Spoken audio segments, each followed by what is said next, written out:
20% of the value of the business. So they have to take a dividend on which they're taxed. I don't understand why this government is attacking family businesses. They're not attacking public companies. They're not attacking private equity. They're not attacking foreign-owned family businesses. They're just attacking homegrown British family businesses. If you tax people so much and then there's no continuity in the business. I mean, private businesses are very good at doing things other than making profits.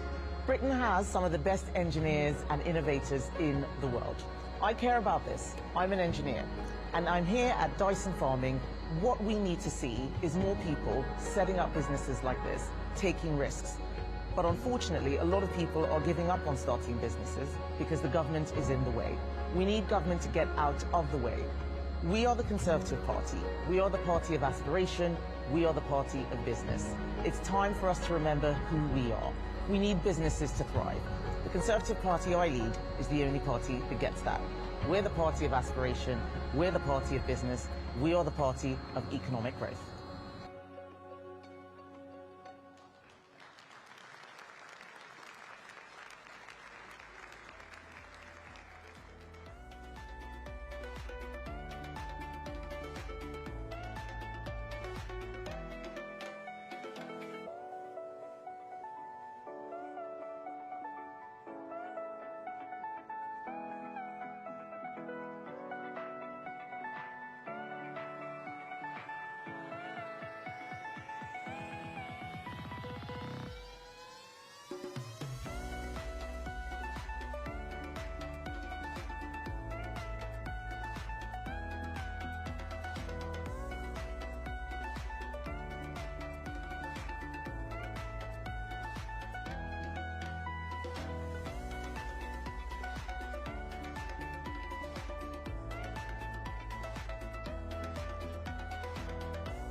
Ladies and gentlemen, please welcome the Conservative Party Chairman, Kevin Hollenrake.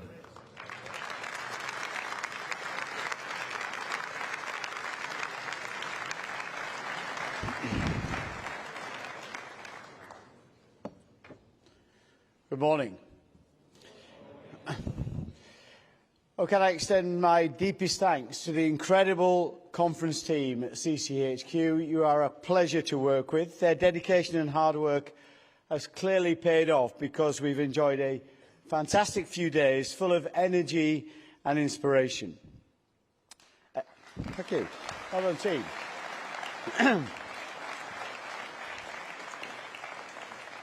A special thank you to the staff at Manchester Central and the Midland Hotel for looking after us so well, and to the Greater please.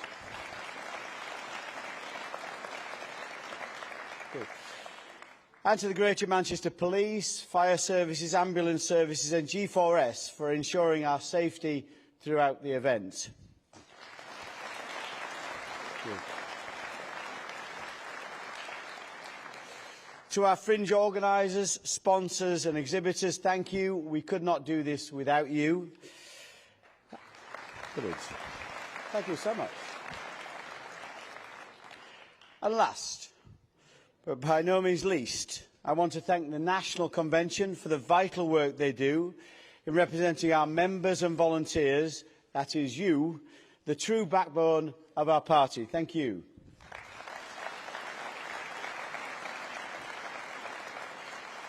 So now I'd like to invite Stuart Harper. It is my great pleasure, Stuart, if you'll join us on stage. Stuart Harper, who is President of the National Convention and the Conference Chairman, to present him, for a reason nobody seems to know quite why, with this bell. Stuart. Thank you very much. Thank you. Wonderful job. Can I say, Stuart, thank you for everything you have done to help make this an outstanding conference to remember. Thank you very much. Thank you, Stuart. Thank you. Thank you.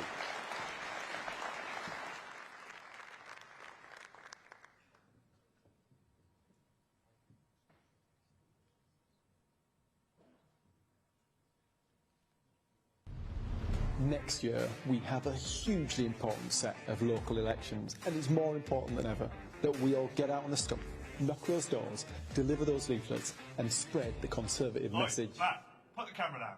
Go to number 10. OK. Hello, Mrs. Jones. Lovely to see you. Oh, now about these hugely important elections. In Scotland, we have the chance to end 19 years of SNP rule and their endless obsession with Scottish independence. We've got elections in Wales where Labour have been letting people down for decades. Mayors, like here in the Tees Valley, are delivering real results, more jobs, more opportunities and real change for local communities. Next year, more areas across the country will have the same opportunity. In London, Sadiq Khan has failed. We've got the chance to send him a clear message, to focus on the things that matter, like keeping our streets safe. And of course, there are thousands of council seats up for grabs, from Birmingham to Bolton, from Coventry to Calderdale. And we all know that Conservative councils deliver low council tax and better services. Next year's elections really matter, and this is why.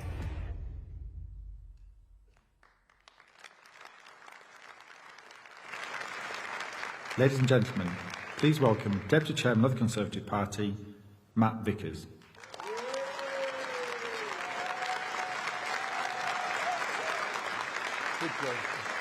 Good morning, Manchester.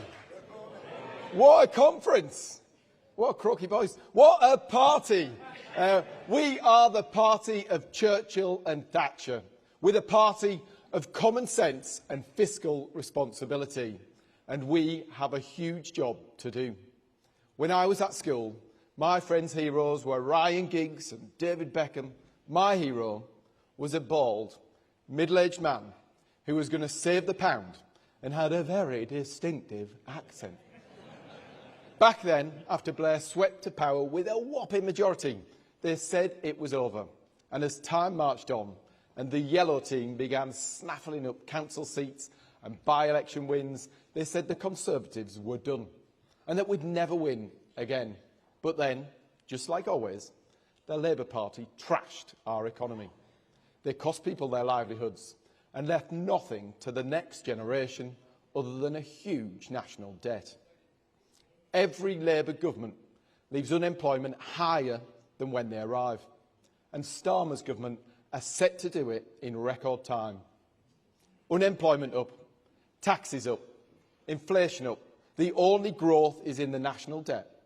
Whether it's in Downing Street or your local council, it's always the Conservatives that clear up Labour's mess, balance the books and treat taxpayers' money with the respect that it deserves. To every member of our party, every councillor, every PCC, mayor and activist, thank you. Having served as a councillor, I know the tireless and selfless work that you put in to improve your communities. You're the grafters who keep our country moving. Next year's elections really matter. So let me introduce our fantastic panel this morning. Firstly, one of the most capable, effective and glamorous police and crime commissioners around, delivering value for money for taxpayers while putting more police on our streets and cutting crime. The next Mayor of Sussex, Katie Bourne.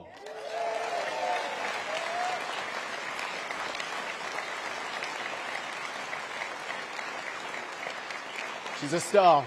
The voice, next up, secondly, the voice of Conservative councillors nationwide, constantly standing up for their cause and fighting their corner, the chairman of the Conservative Councillors Association, the man with a plan, John Cope.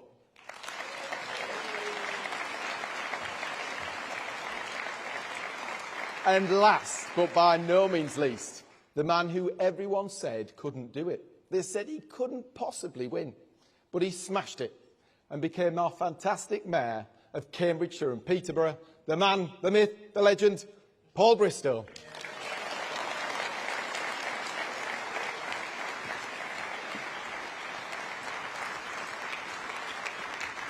To me, to you, we got there in the end.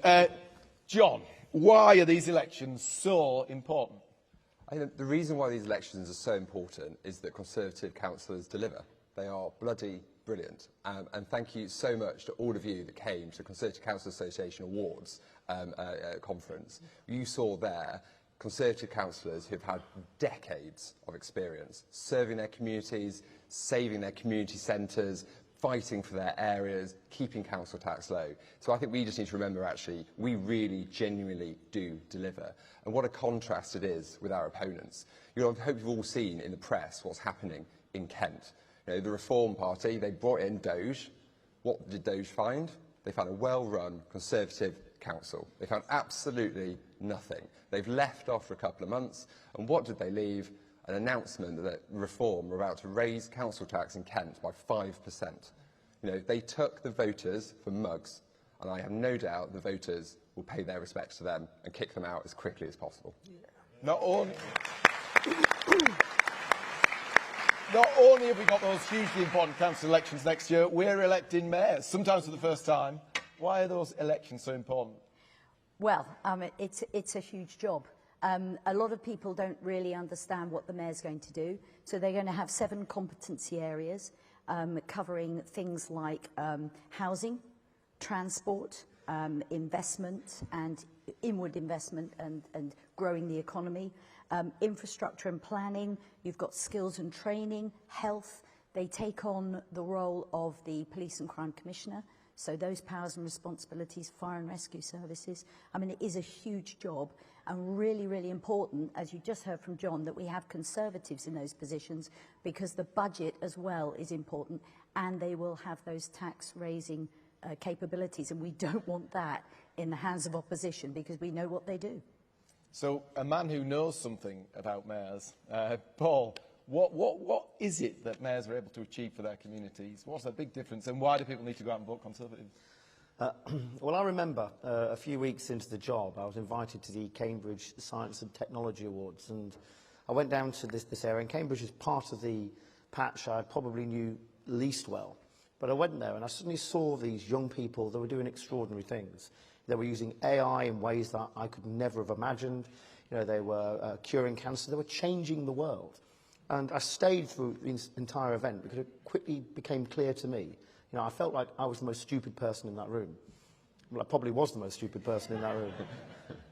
But what that kind of said to me is, look at the opportunity in Cambridge. It's internationally significant. It's the most intense science and technology hub in the world. And there are lots of people doing really, really, really well there. But I wanted to spread that to Peterborough and unleash the potential of that great city, the rest of the Fens.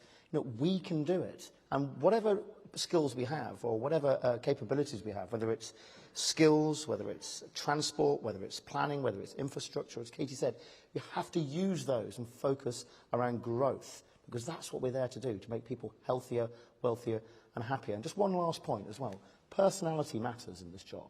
You know, we've seen people like Andy Street in West Midlands when he was there, there as the mayor. People like Ben Houchin, they've really led the way. When I went round to Cambridgeshire and Peterborough, because that combined authority was set at the same time as Ben and as the West Midlands Authority, but no one knew who the mayor was. I could wander around any village, any town, they didn't even know we had a mayor.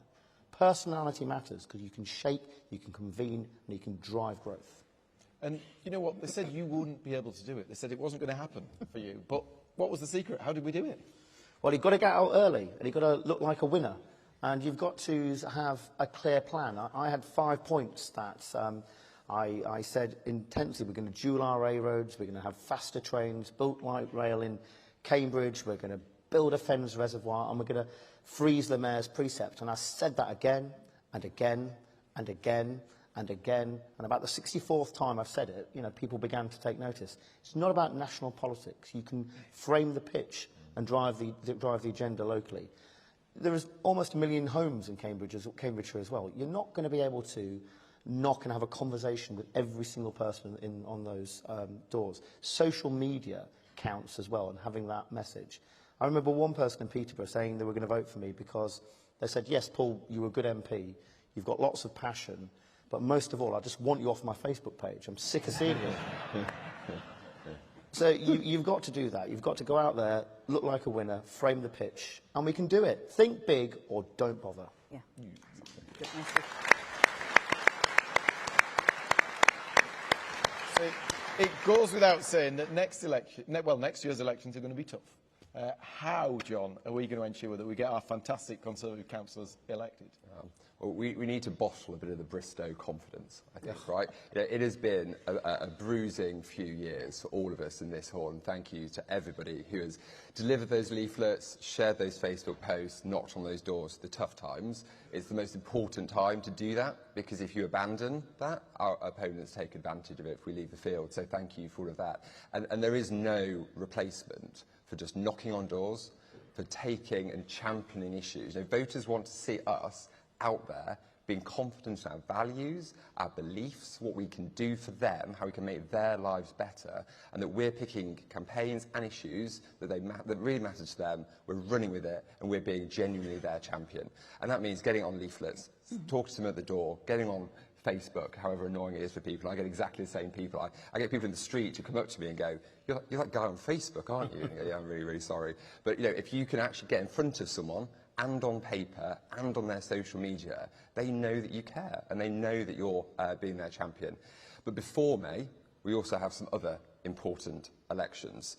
You'll have seen there are lots of local council by-elections that are happening up and down the country. Lots of them are reform councillors who didn't want to be councillors, who've caught up with the law, have done dreadful things, or simply just abandoned their posts at the moment they have to take a difficult decision. So there's lots of resignations and people standing down. So I'm incredibly pleased to announce that from today, for the first time, there will be a dedicated by-election campaign fund run by the Conservative Councillors Association, £100,000 between now and May that will be available. So if you have a by-election in your area, get in touch with us and we'll be able to fund you, support you and give you the best chance of winning.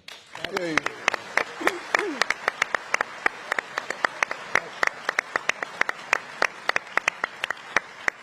Positive stuff, positive stuff. Katie, how are we going to make sure that you are the first mayor of Sussex? Well, I'm really lucky. I'm a Sussex girl, born and bred. Sussex is the best county in the country. I make no apologies. 25% of all English sparkling wine now is grown in Sussex. And a few weeks ago, one of our vineyards topped the champagne world and created the best, even beat the French. So, you know, there are winners in Sussex. And I have an amazing team. We just heard about the councillors. We've got some fantastic councillors in Sussex, some great MPs. One's coming on next as well. And so it's an easy sell for me. You know, Sussex it's my home. It's beautiful. But you've just heard we need to work hard. Politics is changing. It is very much moving to personality, whether that's a good or a bad thing. And you can't afford to be shy anymore. Yet we can't be shy Tories. We have to go out and knock on those doors. We have to have those conversations. People need a reason to vote for us now, more than ever. They need that hope. And we can give them that positive message. And as a great friend of mine always says, where we work, we win. Yeah. There you go. Yeah. What would our message, so obviously a rainbow of other options out there for people, what would our message be to people who are thinking of tinkering with the opposition? John?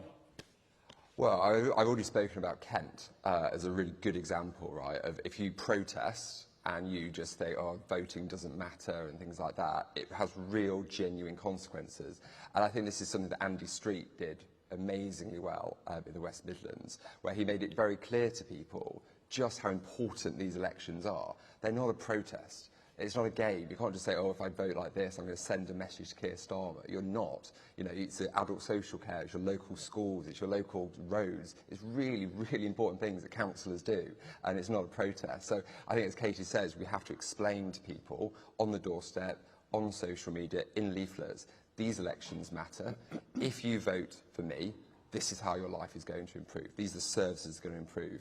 And if you don't vote for me, this is what you're going to lose. So we just have to be really confident in what Conservatives can deliver, and then just communicate. Any thoughts, Paul, on people thinking of doing the wrong thing at the ballot box? Well, voting has consequences, doesn't it? You know, voting can influence your neighbourhood, your community, and, you know, a lot of the time we're not doing this for a laugh. We're doing this because we care about what we want to deliver. So, you know, I look at somewhere like Cambridge, which has been dominated for years by the left, by Liberals, by the Labour Party, by the Greens. There are actually some wards in Cambridge where they have a Green councillor, a Labour-ran city council, a Liberal Democrat-ran county council, and now, thankfully, a Conservative mayor. But people in that town, the people in that city are dying to hear a genuine Conservative voice. And it was the election of a Conservative councillor in a by-election in King's Hedges, probably one of the most the poorer parts of Cambridge, but we got a Conservative elected there, and it was the election of that councillor that prevented the congestion charge being put into Cambridge. So voting has consequences. A Conservative councillor in one of the poorest parts of Cambridge prevented a congestion charge being put in that city. It's really been a disaster. Katie, thoughts on, you know, people who are thinking of doing the wrong thing? I think this conference has been really exciting. I wasn't sure what to expect when I came, but we've got some great policies, the whole renewal programme. I genuinely feel that I've got my party back. Yeah. Right. We are now, we've always been the party of law and order, but I think we lost our way. I feel we're the party of law and order. We've got a plan to secure our borders. National security is safe. We've got a plan for business. We've always been the party that understands business drives the growth. You can't tax people and grow. You have to create the wealth, and the businesses create that wealth. They create that growth. And we are now the party of business as well. So I'm really excited. And the announcements that Shadow Chancellor made, we're the party of the economy. More than anything, we can be trusted with the economy once again. So I'm going to go home really hopeful after this conference, and I hope everybody out there does too. I look forward to seeing you all in Sussex. If you want to come down and campaign next May, you'll be very, very welcome. Very, very good. So often, we talked a bit about social media, we talked about the digital age and campaigning in the new world. Some of us are better at it than others. Some of us struggle to get our heads around it. We've got people who've never had to use it before. Any big lessons and takeaways from social media? Didn't you have a viral video of you splitting the G? That was like the...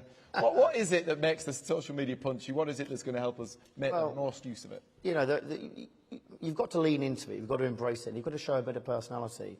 And yeah, I like a pint of Guinness, so why not showing people, show the great people of Cambridge and Peterborough me drinking a pint of Guinness? I got thrown out of the Labour Party conference last week, didn't I? We did a video on that. That was a lot of fun. And I got lots of views on that. But, you know, when you're fighting for the Cambridge and Peterborough, if the Labour Party are going to throw you out of their conference, it's clear they don't want to listen to the message, do they? They don't want people fighting for their communities. But you've got to show a bit of personality. You can't be shy. A video just using your iPhone as you're walking along, saying your thoughts, these are good things. And you know something? People will say things on social media or reply on social media in ways that they would never do face-to-face. It's difficult sometimes, but don't take it personally. You've got to go out there and sell your message. And there are new ways of doing it, innovative ways of doing it. We either embrace it or we'll suffer the consequences. But, you know, we can do it. And you, Matt, I mean, your social media is amazing as well. Cheesy and cheesy. Cheesier the better. Wait, how many times did it take for you to successfully split the G? First time. One-time wonder. So for all these councillors out there who are a bit unsure, John, how they're going to get their head around this social media and how it all works, and Facebook and Instagram and TikTok and whatever else, where's it at? First thing, get in touch with us, we'll help you, right? It can be scary, and you're right, you can get some abuse, and you've got to keep in mind that for the 1 or 2 negative comments, there's probably about 1,000 people have seen it, they haven't engaged, but they've gone, yeah, he's a pretty decent guy, you drink Guinness well. Etc. But also, you know, I think not only is it about personality, it's about authenticity. You know, it's not a Matt Vickers video, right? If it doesn't start with you doing this, and it's being authentic to yourself. So if you are, you know, a Matt Vickers type that can shout at the camera and be really excited and stuff like that, go for it. If you're quiet, you're more reserved, that's fine. You know, you just got to be authentic. So don't do anything that feels uncomfortable, that feels weird. Be authentic, and just pick an issue that your voters, your residents really care about. And if they see you talking about that issue and doing something about it, and no one else is, even if they're not a Conservative, they'll go, he's a nice guy, and they'll open, and then when they see a leaflet from you, or they get a knock on the door from you, they always think he's a nice guy, and that's half the battle. Very, very good. So I'm going to give a shout-out today for our YCs, our Young Conservatives. Give us a cheer, guys. They're all here. Hooray! We've had... And the reason I'm doing that is we've had more of them here at this conference than at any time before, and they are absolutely fizzing with ideas. These are the guys that are digitally savvy. They understand it like you and I understand how to breathe. And if you're a councillor out there, you have no excuse not to engage on social media, because the YCs are huge now in every association. There's more and more coming. You ask them. They're there. They will help you. They are really excited and keen and engaged. Give them that task, and they will teach you. And there's nothing like the younger generation teaching the old dog a few new tricks. I mean, we said about the party of law and order, we said about the party of the economy. Actually, we're the party of the young people this week. We are. We've got that £5,000 rebate on housing. We're saving the Great British Pub. What more can people want? I think I heard a really good story from a councillor this week. Doc Anand, I don't know if he's here, Newcastle councillor, the first guy in 30-some years to take a council seat in Newcastle. And he had a method of, basically, if a pothole had been there a year, he took it a birthday cake, filmed it, slapped it up on social media, and that, innovative, inventive, try it once. Well, they say try anything once and the good things twice. When it comes to social media, give it a go. Try something new. Absolutely. If you had one message for our fantastic council candidates next year, one tip, one hint about how they're going to smash it and win, what would it be, Paul? You can win. Believe in yourself. If not you, then who? Don't let the electorate think, you know, woe is me. You can do it. And if other people think you can win, you will win. Yeah.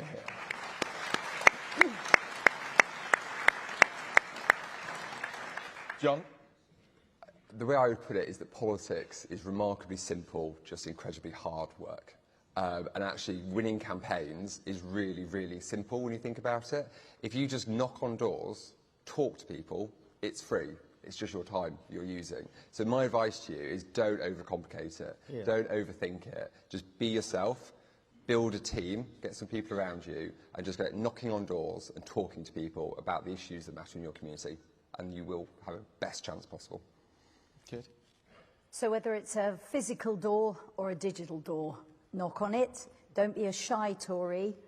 It's time to buy a Tory. You've got a great message to sell. Go out and sell it. Yeah, well, So, exciting week had at conference. We've got lots of policy announcements. What do we think is the biggest deal this week? What is the one thing you need to make sure that people back at home have heard in order to up our electoral chances in May?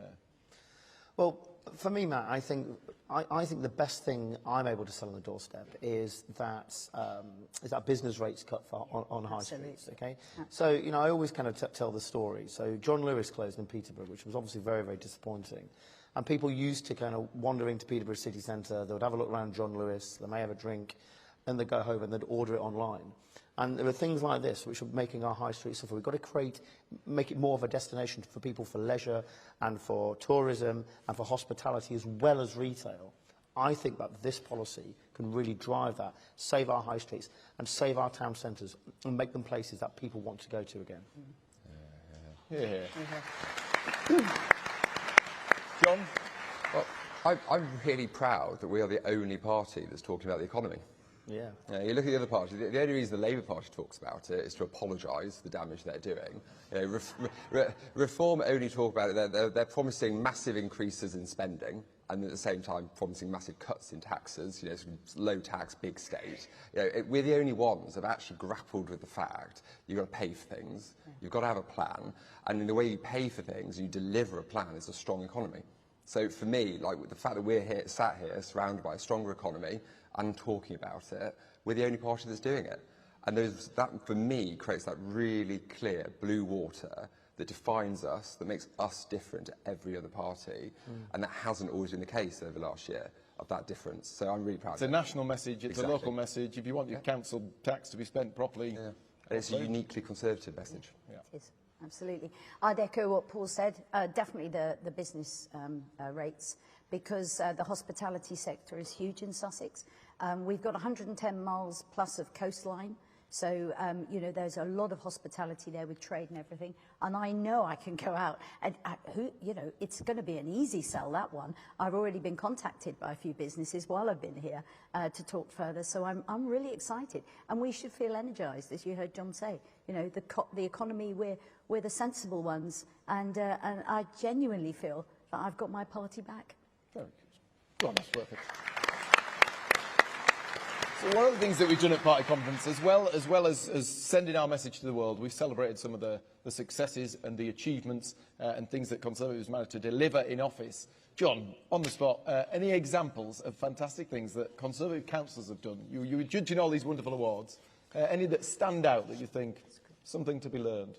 It's a very, very good question. You're now trying to make me pick between all the different winners of the awards. I'll let you have two if you want. Yeah, indeed. No, I think the most impressive thing about Conservative councillors, and it was the example that I gave earlier with Kent, right, is that they just get on with it.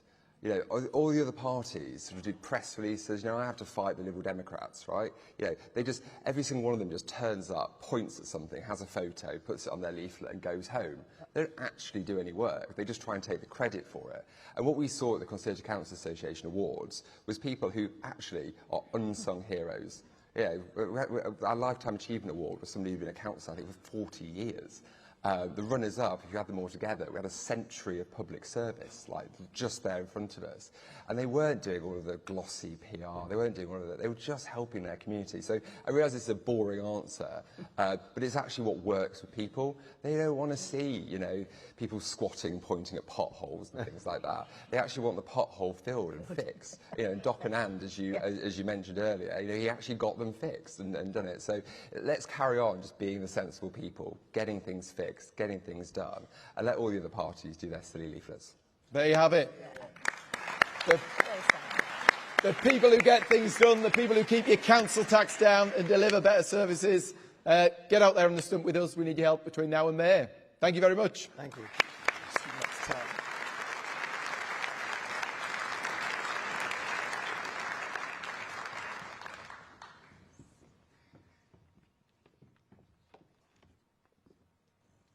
We feed Wales, but Welsh Labour's farming scheme and government tax rises are putting us out of business.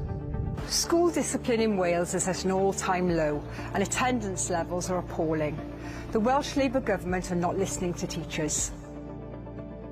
A tourism tax, jobs tax and business rates, it is as though they're trying to push Welsh businesses under. Childcare is so expensive in Wales to the point where it's completely unaffordable. I just don't understand why families in Wales aren't supported in the same way that families in England are. Unemployment is up, inflation is up, debt is up, the economy is failing under Labour and young people like me are paying the price for it. We don't want 20-mile-an-hour speed limits, and we don't want money wasted on tree planting in Uganda or 120 million on more politicians. We just want politicians with the guts to stand up and fix Wales. Our roads are in an awful state. Year after year, the SNP funding of our roads has left them littered with potholes.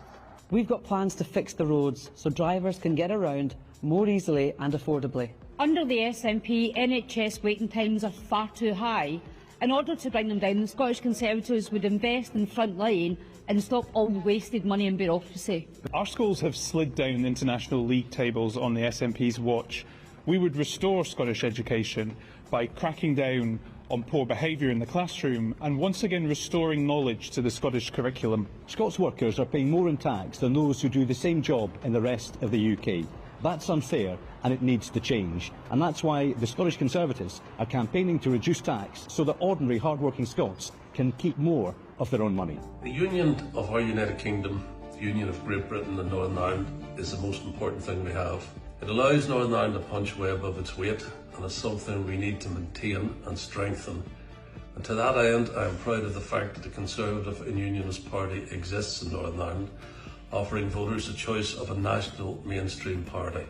The Conservative Party has been an integral part of what it means to be British, probably the most successful political party in history over the years, and it has stood for family values, it has stood for encouraging enterprise, reliance and care for others.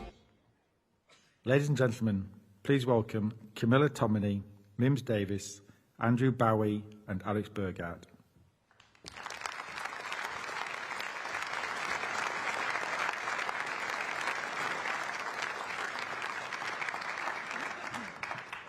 Well, good morning, everyone. I hope you appreciate that we're all suitably dressed in red, white and blue, because we're going to have a debate in these flag-waving times about the future of the Union, the future of Great Britain.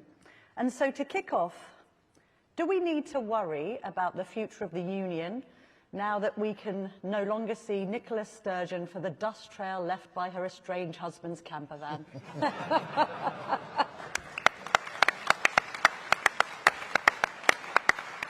Shall we begin with you, Mims? Well, how do you follow that? I mean, goodness gracious. Look, I don't think we can take anything for granted when it comes to the Union. Flag waving is very important. We love it. I'm not going to pick them up. They look a bit heavy. But what I would say is we are the Conservative and Unionist Party, and we are the only people protecting the Union. And it is precious, and we can't take it for granted. Yeah, we absolutely do. You know, you could write the playbook for the Scottish National Party strategy in next May's Holyrood election today. They'll go into that election promising people in Scotland that a vote for the SNP isn't a vote for independence. They're not campaigning for another referendum. And as soon as John Swinney passes through the threshold of Butte House, he will be agitating for another referendum on breaking up the country. And time again, the Scottish Conservatives, and actually the UK Conservatives, have demonstrated we're the only party willing and with the energy and the capability and the resolve to stop the SNP juggernaut and campaign to maintain Scotland's place in our wider United Kingdom. I think Scotland is far better off for being in the UK, and I frankly think the UK is far better off for having Scotland in it. Alex. Absolutely.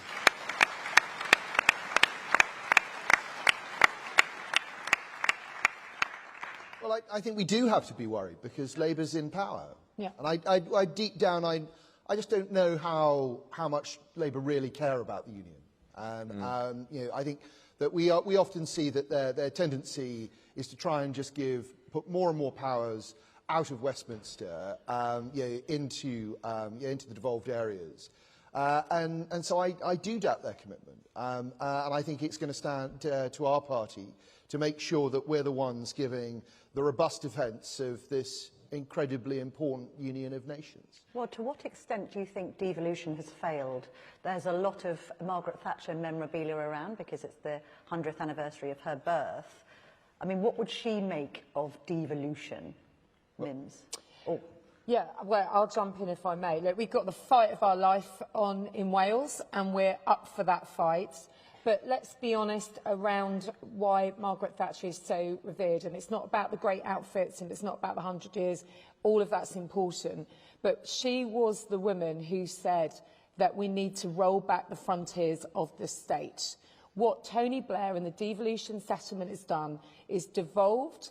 We have forgotten about outcomes, and what we need to do is roll back the frontiers of those devolved areas. Wanton spending when it comes to Wales, you know, hundreds of millions going over the next few years in more politicians that nobody wants, propping up Cardiff Airport, wanton spending on deconstructing a Welsh cake.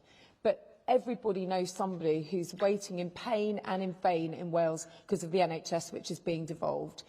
Stephen Kinnock is intervening when it comes to England, but Labour will not look at Wales. The scandals in the Betws Hospital Trust. We need to be the party, and we heard those voices. It's not about nations, it's about people in those nations who are being forgotten, and we need to stand up for them. But just on that subject, just to come in on Wales specifically, because of course the failures that have been orchestrated by Labour in Wales are well documented, and yet at the same time, you know, Reform is the party that is being tipped to do very well at the Welsh elections next year. So there's also been a failure of conservatism to appeal to disaffected Welsh voters. Yeah, well, let's take this on. The fabled 2 Labour governments, which are going to be so life-changing for the people of Wales. Absolutely not. When it comes to this populist party, which is populist, socialist, capitalist, according to whoever they speak to, I call him Nigel Farage. He is selling absolutely something that don't buy it because he doesn't care. He wants to tread on the heads of the people of Wales to get to Westminster, and it's our job to stop him. Yeah. A similar criticism may be made of lesser spotted Scottish Conservatives, Andrew. Well, we might be lesser spotted, but we make our presence felt when we are. It's, the fact is, Labour campaigned for devolution, for the creation of a Scottish Parliament, promising the Scottish people that it would kill nationalism stone dead. Well, we've seen how well that turned out. But the fact is that I don't believe devolution has failed.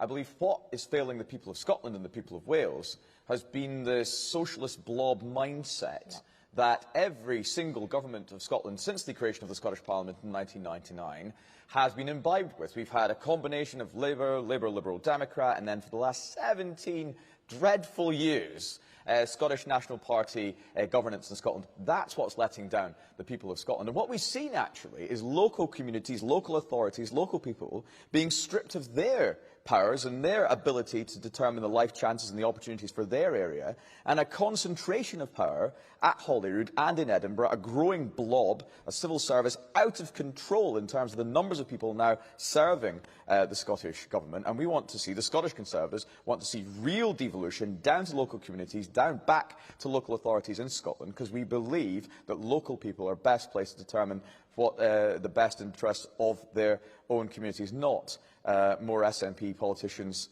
in Holyrood. Yeah.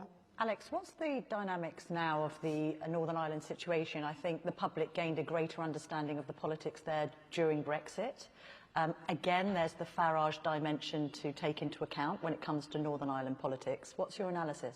Well, if it's all right, Camilla, I'll come to that in a moment. I just want to build on what Andrew was saying, because obviously it would unquestionably be better for everyone if the Scottish Conservatives were in power in Scotland. Yeah. Bring it on. But yeah, your first question, Camilla, was yeah, about what would Margaret Thatcher say? And you know, the great lady famously would say, starting cabinet meetings with, well, let's start with the facts. And the facts are these: that a quarter of a century after the Blairite settlement in Wales and Scotland, none of the things that the people of Wales and Scotland were promised would have happened. You know, the economy in these areas has not fulfilled its enormous potential. The state of health in Wales is shocking. Yeah. The state of education in Scotland is unacceptable. And devolution is palpably failing people in those areas. And we have to start with those facts. Now, where that conversation takes us is a very interesting direction. But we have to be the party that's prepared to stand up and say what's actually in the minds of people in Wales and Scotland, that this system isn't working as it was promised in 1998. And we're the only party saying that. We're the only party offering a radical positive vision for how to do governance differently in Wales and in Scotland. Even reform are supportive of full fiscal autonomy to the Scottish Parliament. We are the only party saying, no, you know what, no more devolution. We're going to address the real concerns of the Scottish people. So when we go into Holyrood elections next May, we will be the only party campaigning to lower taxes. Because if you earn over £30,000 in Scotland, you are paying higher tax than anywhere else in the United Kingdom. We're going to be pro-business, we're going to be pro-growth, and we're going to be pro-local communities. The only party offering that to the Scottish people. And I think that's a credible offer, and I think the Scottish people will respond positively. Yeah, I think you saw that with Darren and Russell on Sunday when setting the scene with Kemi about the commitment locally and the fact that in Wales we're the only party that doesn't just want more politicians and more power. We actually want outcomes, and using the Wales Act properly to cut income tax as well, to protect our farmers, to deliver the transport schemes such as the M4, upgrade the rails, and actually properly turn education around. The failings in Wales are an absolute disgrace. Labour are dead in Wales for a reason, and they should be, because they failed a generation and then some, and we're going to be offering academies and free schools for the first time ever. So we need to get out on those doorsteps and fight for every single vote, because we've got a changed system in the Senedd, which means that every Conservative vote will deliver somebody who's delivering exactly what Andrew said, which is a pro-growth, pro-economy, pro-opportunity agenda. And this is so vital because they've been overlooked and left behind. It's so good that we can talk as a Conservative and Unionist Party about this morning. But the economy, the hospitality sector, we're the only people that are going to sort out business rates. We're the only people that understand that hospitality really matters as well. And on top of that, the tourism tax looming on this is completely wrong, alongside the farming tax. It's just tax, tax, tax. No outcomes for people being overlooked. And we have to use these big set of elections, not as some kind of midterms, actually about how these parliaments are held to account. Absolutely. We'll get on. Important point of clarity. Important point of clarification. We do want more Conservative politicians. Oh, yeah. Just to be absolutely clear. True. You'd hope so. Before we get on to the budget that we've just had and the budget that we're going to have on November the 26th, just to reiterate that question, just Alex, about the post-Brexit picture in Northern Ireland, some will raise concerns about Kemi Badenoch's plans for the ECHR, her borders plan for immigration, and its effect on the Good Friday Agreement. Yes, so obviously one of the major announcements that we've made at conference is that the next Conservative government will take us out of the European Convention on Human Rights. And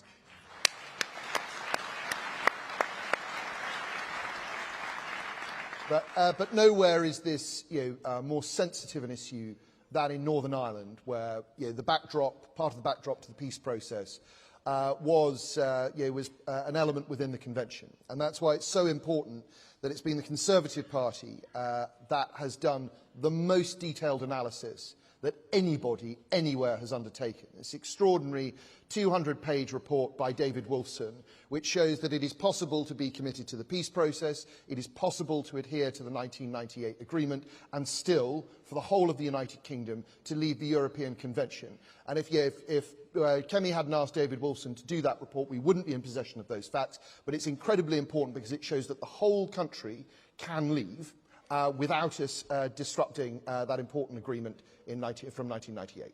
Do you agree with that? Yes, and we're the only party that is going to continue to stand up for veterans. Yes, it's absolutely. disgraceful. Yeah, right, exactly right. Disgraceful Yeah. what's happening Exactly to our right. veterans. That's right. And that's, as you say, that is something that has resonance throughout the whole of the United Kingdom. Yeah. It's something that all of the other parties have really been too weak to put their names to. Either too weak or they don't understand. Let's talk about the budget then, because the effect on the farming tax has particularly badly affected people in the four corners of the UK. What can be done about that, Alex? What proposals are the Conservatives going to come forward to persuade people in rural farming communities that their interests are protected? Well, first and foremost, that Kemi was straight out of the blocks when that dreadful announcement was made, to say we will scrap it. We will scrap the family farms tax, and that that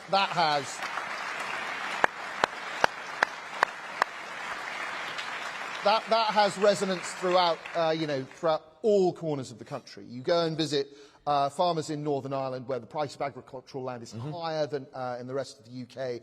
And they're furious. They're livid. I met people whose families have farmed the same piece of land for 350, 400 years. And they're looking at having that legacy destroyed by this dreadful socialist government. It's the Conservatives that have been standing up for farming interests in all parts of our country. Yeah. No, what he said. And the anger is palpable out there. I met with farmers in the northeast of Scotland just a couple of weeks ago when they were sending their trailer of truth down to the Labour conference in Liverpool. Only the Conservatives have been clear from the very outset just how devastating this tax will be to our farming communities. Only the Conservatives are actually standing up because we do understand and actually care about the future of our agricultural sector in the United Kingdom. The SNP pretend to, but I think if you ask farmers in Scotland, the SNP's record on farming since they got into power, it's not one that they should be very proud of. The Liberals are doing it because it's yet another bandwagon that's rolling past. But we actually work with, speak to, live alongside and engage with farmers on a day-to-day basis in most of our constituencies. So we know how damaging this is going to be. We know how much farmers in this country contribute. And this regressive ideology, it cannot be overstated just how much damage this is going to do to farming in the United Kingdom. It's absolutely terrifying.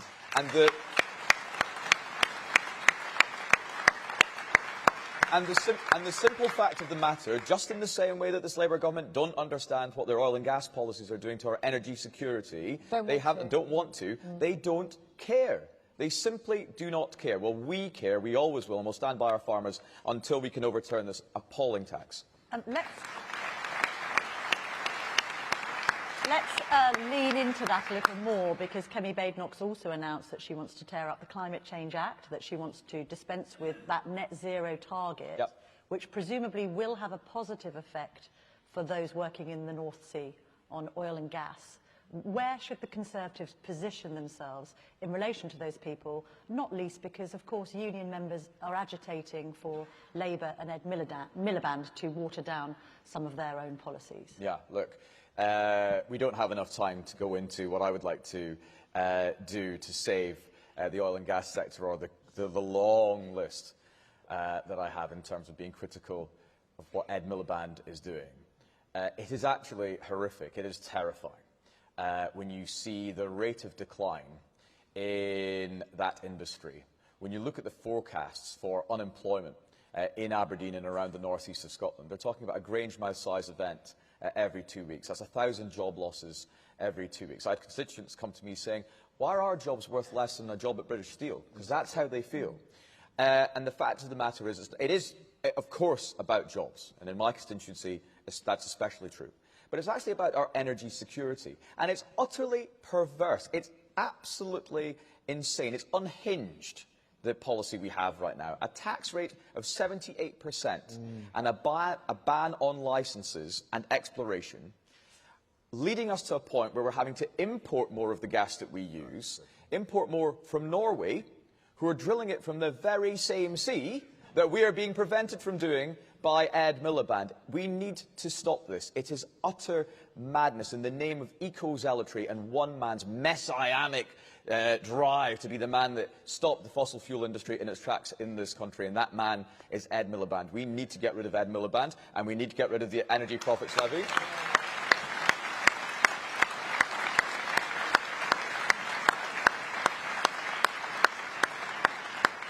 We need to get rid of the 78% tax rate on that industry. We need to overturn the ban on exploration and licensing. We need to overturn the Climate Change Act. We need to get rid of the Climate Change Committee. We need to do everything that's preventing this country from growing, creating the jobs and generating the revenue that we desperately need if we're going to move forward. The deindustrialisation we are seeing in this country would not be... we are a shining light of how not to decarbonise. If a country in the world wants to look at how not to do it, look at the United Kingdom right now, and only the Conservatives... only the Conservatives plan to overturn that. Well, let's talk about deindustrialisation, again, just with the spectre of the great lady, the Iron Lady in our minds. I mean, there are many in Wales that refused to vote for the Conservatives because they feel that their mining towns were left behind, that no industry came in to replace them. You've now got your chief opponent, Nigel Farage, channeling his inner J.D. Vance, talking about reindustrialising. What's your offer to those Welsh people for whom the idea of voting Conservative is a dirty word? Well, Kemi was the woman that saved Tata Steel, that gave the future of the electric arc furnaces. So we know exactly that. But I think the issue around the fact that skills are devolved in Wales, but long-term unemployment isn't, and that means for the people of Wales that's a challenge. And ultimately, we need to be holding the Senedd to account on that. As Andrew said, all of these are people, jobs and livelihood and security. And there's no security if you haven't got a job. So a place-based solution, and that's why I'm delighted about some of the announcements which I think will connect with the people of Wales. Ironically, one of the hardest places to buy a house and start a life in Wales under the last 25 years plus of Labour is because of their policies. So we've got to get over this perception that we can't reach communities because of perceived history. Many people, when you talk to people about the values of the Conservative Party and get over the past and look to the future, and that's what we're doing at the moment as a party, renewing, pushing really hard to be heard. It is about offering a job, any job, better job, career. That's what we believe in as Conservatives. Absolutely, and that's the key point about the energy debate. Because if you believe in a more sustainable future, and frankly we all want to see a cleaner environment for our children and their children, we're going to need the skill set and the skilled workers that currently are employed in our oil and gas industry.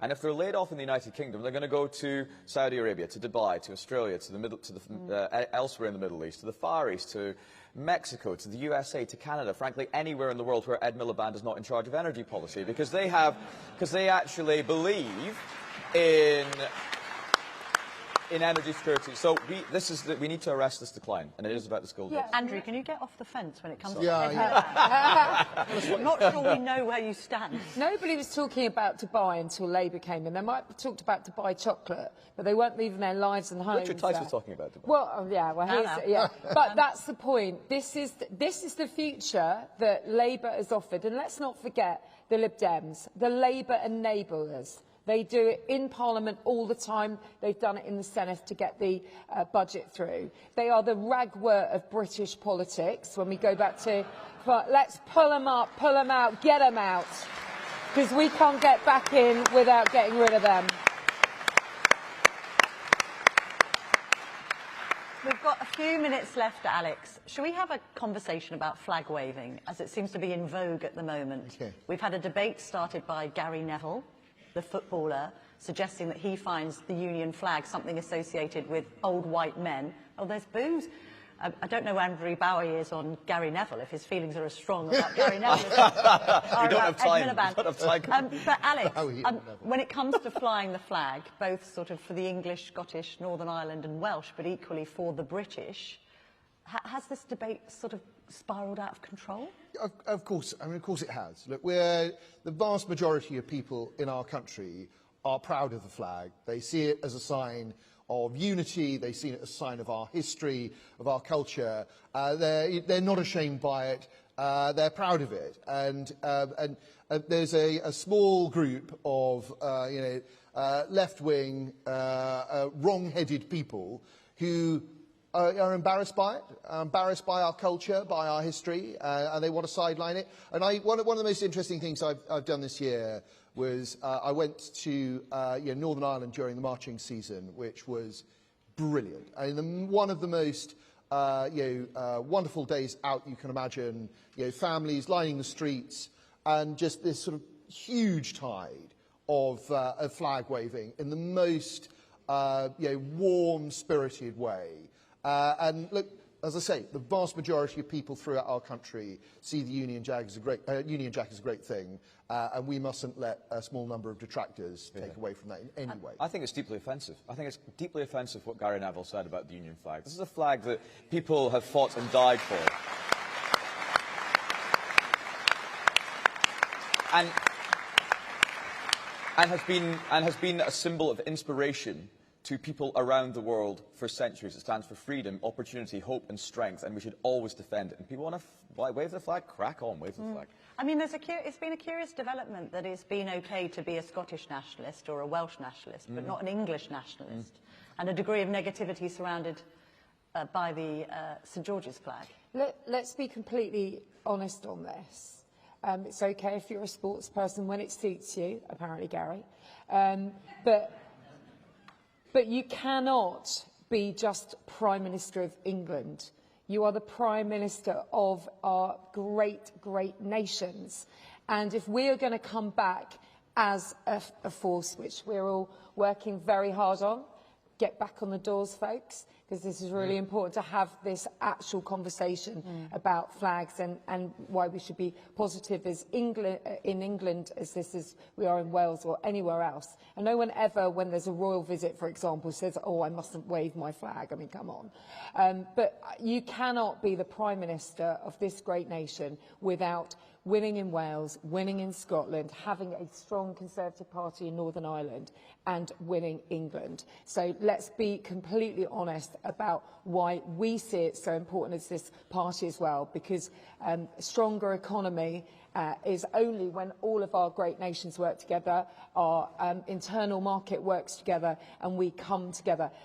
Look at our spirit during the Olympics. That is all under our flag and under our banners. So let's be proud of it, whether you're in England, Ireland, Northern Ireland, wherever you want to be. Just enjoy being British, because we're proud of it, and we should absolutely make sure everybody knows that we as the Conservative and Unionist Party are very, very proud to represent them in whatever part of our corner of our nations we stand in.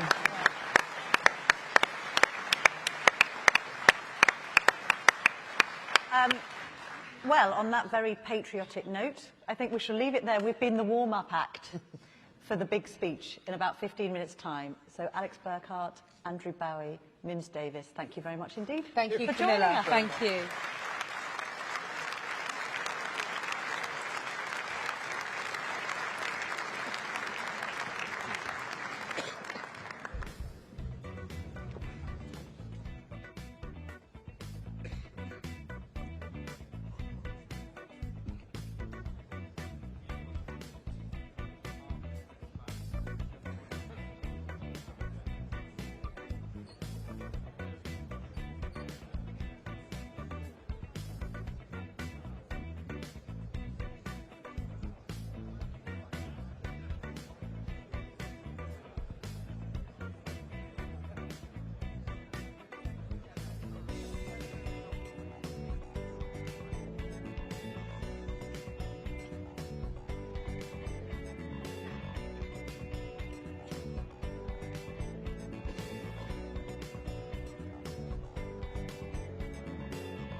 Ladies and gentlemen, please stand for the national anthem.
The Conservative Party is under new leadership.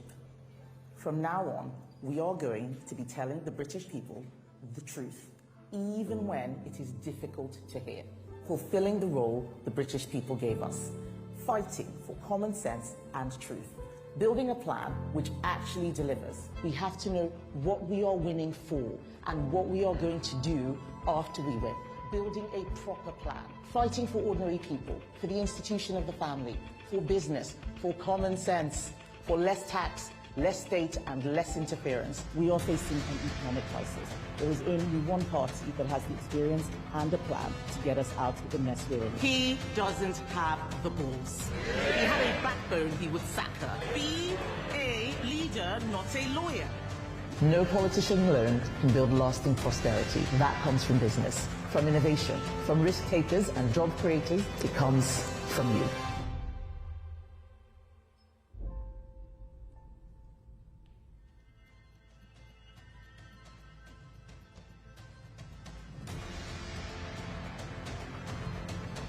Ladies and gentlemen, please welcome the leader of the Conservative Party, Kemi Badenoch.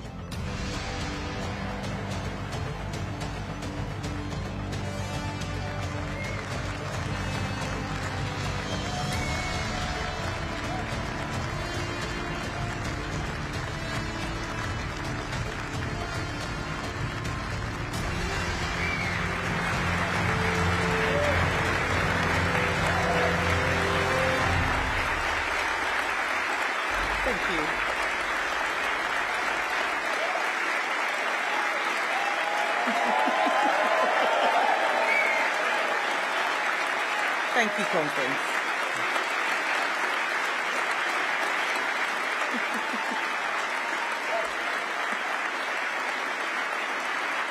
Thank you.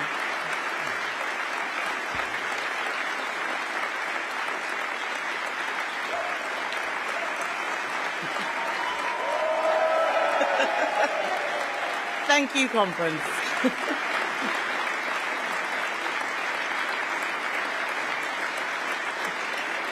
Thank you. Thank you, Conference. Only the Conservative Party can deliver the stronger economy and stronger borders that will give people a more prosperous future. Every generation must face its test. In the 1940s, our test was to defeat fascism and ensure the victory of freedom. In the 1980s, it was to banish socialism and deliver prosperity. And in the 2020s, our test is to restore a strong economy, secure our borders, and rebuild Britain's strength so our children inherit a country that works.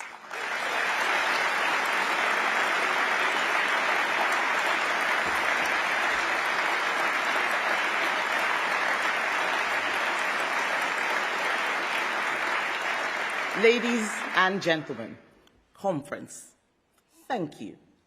Thank you for standing by the only party that can meet the test of our generation. The only party that can deliver a stronger economy and stronger borders. Everything else relies on getting this right. National security, order on the streets, decent healthcare, high-quality education, cohesion in our communities. None of this exists without a strong economy and strong borders. A weak economy makes us poorer. The services we rely on get worse, and people cannot build a better life for themselves or their families. Weak borders allow people to exploit our generosity, put our housing and public services under pressure, and fracture our sense of who we are as a nation. A weak economy and weak borders means steady decline. I reject that fate.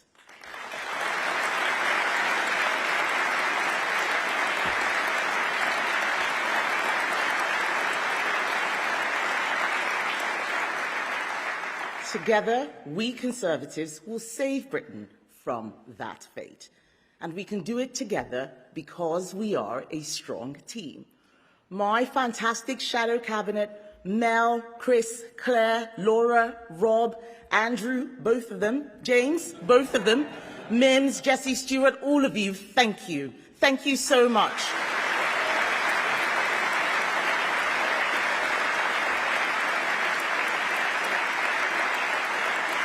My front bench, experienced hands and rising stars, conference, we know our MPs and peers have more collective wisdom than the rest of Parliament put together.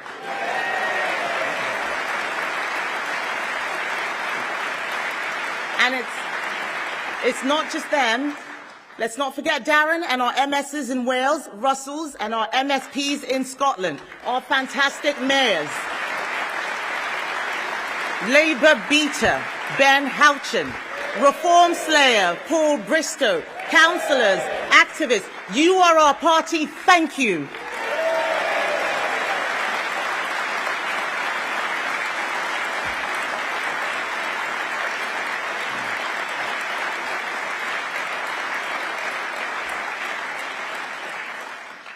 I joined our party as an activist 20 years ago. I was with you delivering leaflets, knocking on doors. I sat in this hall listening to speeches. I celebrated all our wins, and I felt the pain of every defeat. I cannot tell you now how honoured, how privileged, and how proud I am to stand before you as leader of our party, leader of the Conservative Party, the only party that can meet the test of our generation. And you are more than just a political party to me. You have supported me, you have stood by me, you have enabled me to achieve more than I ever dreamed. You are my family, in many ways, quite literally. I married the deputy chairman of my association, and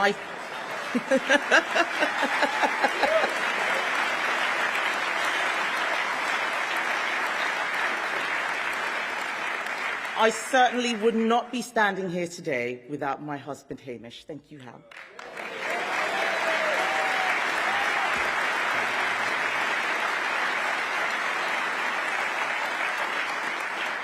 I love this party for what it has given me. But more than that, I love it because it has made life better for so many in our country and will do so again. Time and time again, guided by our values and our principles, we have steered this country through its darkest days. And today, we must be ready to do the same again. Because we are the only party that has the vision, the courage, and the competence to tear up a broken political model, deliver a new blueprint for our country, and together take Britain into an era of prosperity and security.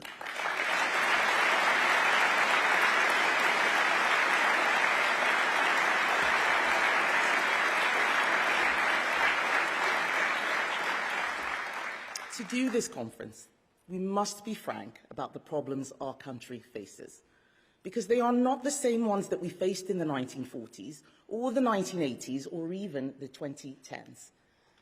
The country that Hamish and I were born in had its issues, but thanks in large part to hard choices taken by this party, opportunity was there for people who worked hard. People had a sense of pride in our national story and excitement about the future. I'm not so sure young people feel that way anymore. They feel they are living somewhere where things never get any better. Britain is stagnating while the world around us moves on. We are competing with restless and ambitious countries around the world. We are competing with 1 billion people in India striving to become middle class. We are competing with economic success stories like Poland. 15 years ago, Polish workers came here to find opportunity. Now, Poland is growing twice as fast as we are. While Britain was redefining what a woman is, China was building 5 nuclear reactors.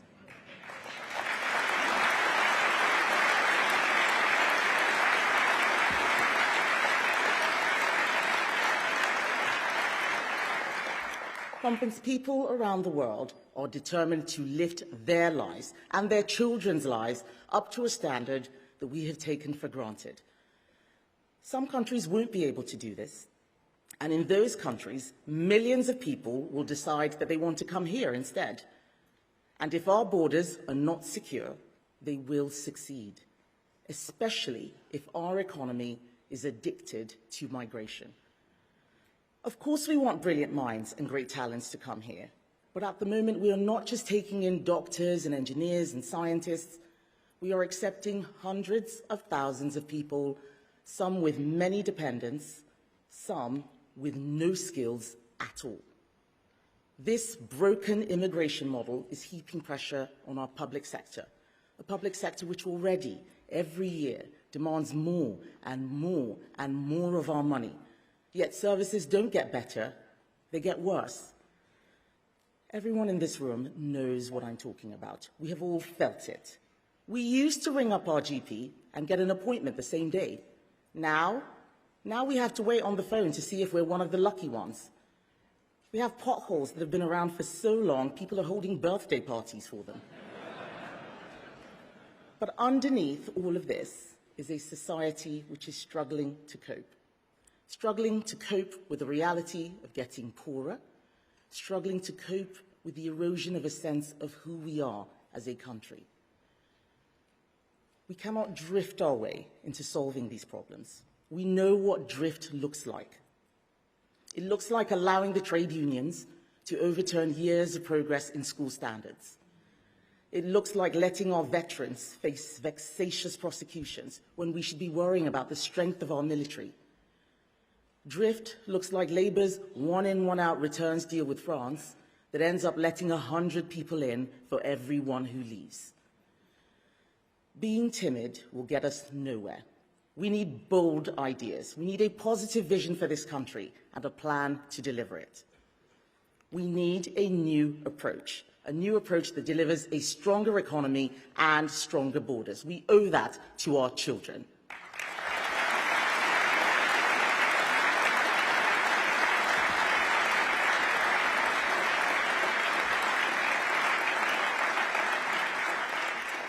During our time in government, we did great things. Labour want to pretend the last 14 years were all bad.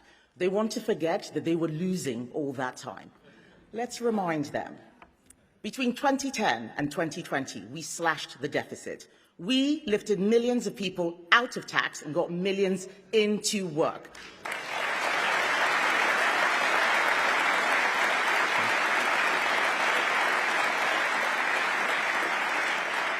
We sent English schools soaring up the international league tables. We led the coalition against Russia's invasion of Ukraine.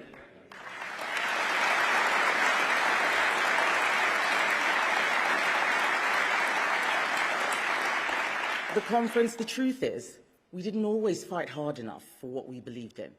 We need to remember who we are fighting for. We are fighting for people who work hard and do the right thing. We are fighting for people who ask, why do sickness benefits pay more than the minimum wage, more than the living wage even? We are fighting for small business owners, people who take risks and get things done. We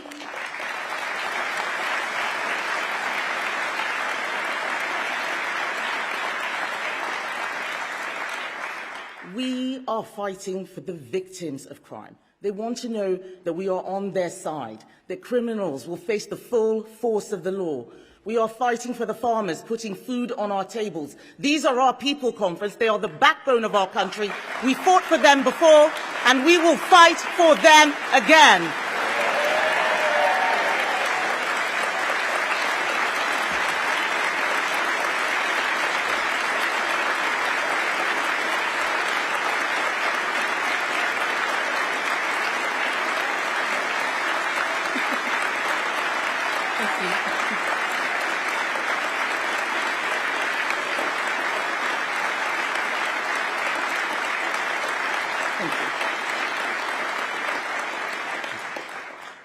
Conference, time and time again, we have been the only party that is bold enough to do what is needed, the only party that is competent enough to do it properly.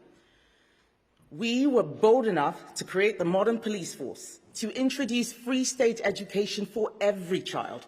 We were radical enough to launch the right to buy, to free the workplace from the dead hand of the state, to give working men the vote, and better late than never, women too.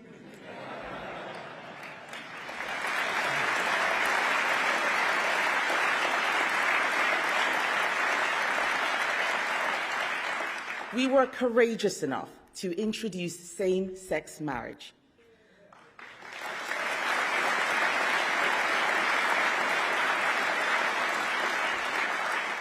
And, of course, we were brave enough to take Britain out of the European Union, honouring the biggest democratic mandate in our history.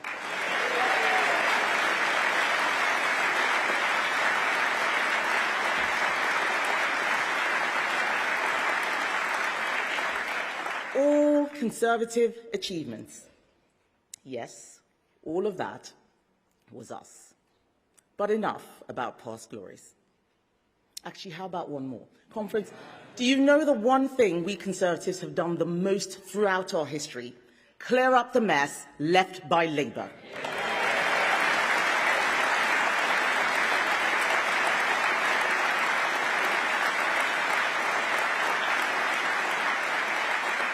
And my goodness, they are making one hell of a mess. Never in the field of human history have so many been let down by so few.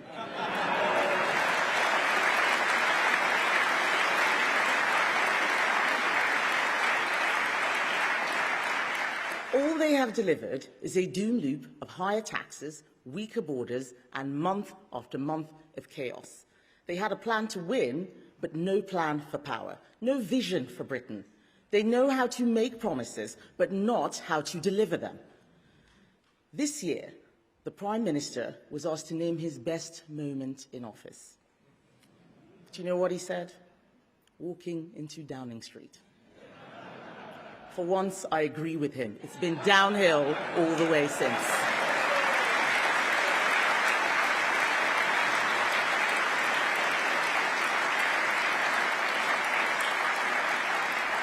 What have Labour given us? An anti-corruption minister under investigation for corruption, a homelessness minister who made her own tenants homeless, a housing secretary sacked for dodging housing taxes. You couldn't make this stuff up. We had a transport secretary fired for stealing a phone, and our ambassador in Washington thrown out in disgrace. There is an old joke that a diplomat is someone sent abroad to lie for their country. Well, at least in Peter Mandelson, they had a man of experience.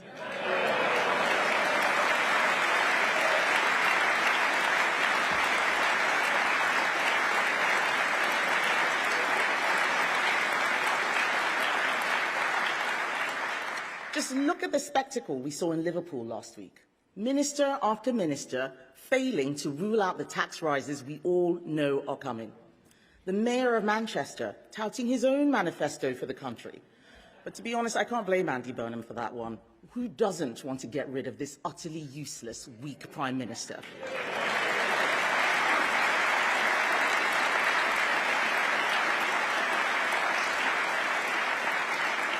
After 5 years as Labour leader, people still don't know what Keir Starmer stands for. And you know what the real problem is? He doesn't know himself.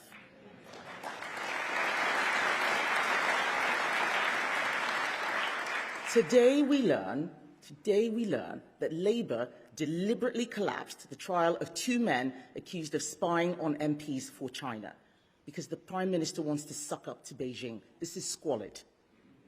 We have got the measure of them, Conference. Just look at Shabana Mahmood, the new Home Secretary. She's trying to convince us that she's tough, right?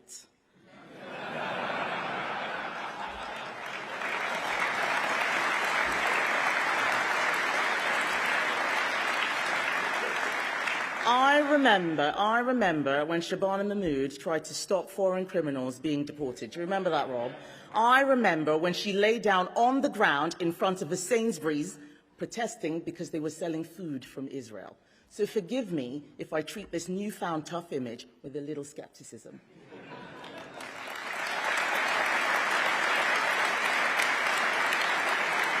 You remember. Labour represents everything that is wrong with politics. Rachel Reeves likes to congratulate herself for breaking the glass ceiling. What she's really broken is our economy. Attacking those who work hard, destroying business confidence, forcing wealth creators to leave the country, piling debt onto our children. We know that in her November budget of doom, she will give us all something to cry about. The highest business taxes since the 1970s, taxes on farmers, taxes on education, an unprecedented tax, punishing parents who work hard to invest in their children's future. Shameful.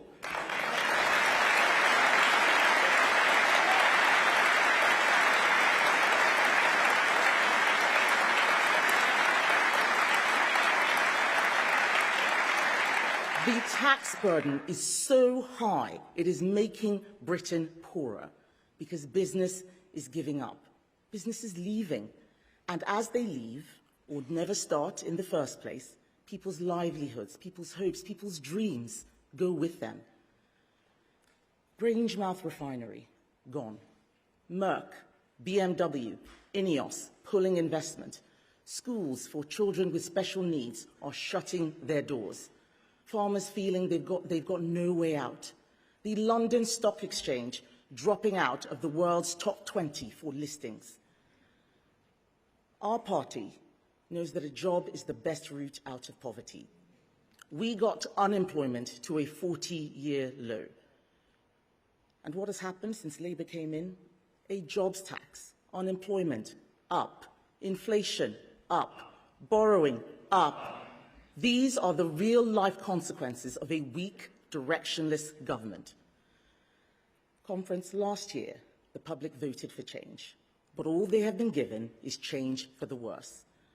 And because they are still angry with us, parties that in normal times would never be seen as a serious option for government are gaining ground, making promises they will never be able to keep. Let's look at what's on offer out there for all those disappointed by Labour. Reform promising free beer tomorrow, Jeremy Corbyn promising free jam, Lib Dems promising free lentils. All of them promising more spending, blowing up the public finances. Whether it's Starmer, Farage, Corbyn or Davies, all these men are shaking the same magic money tree. Following the same failed playbook, no plan for growth, no honesty about the scale of the challenges, and it always leads to the same result. More government, more taxes, more debt. It is irresponsible, it's cynical, and it's why Britain needs Conservatives back in charge.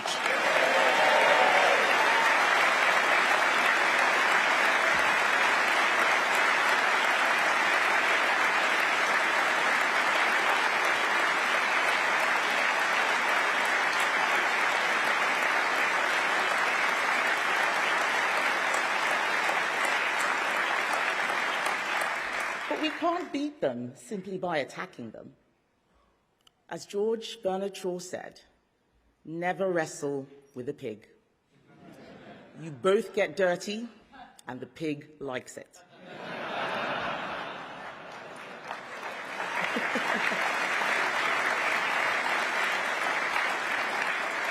We have to offer something better.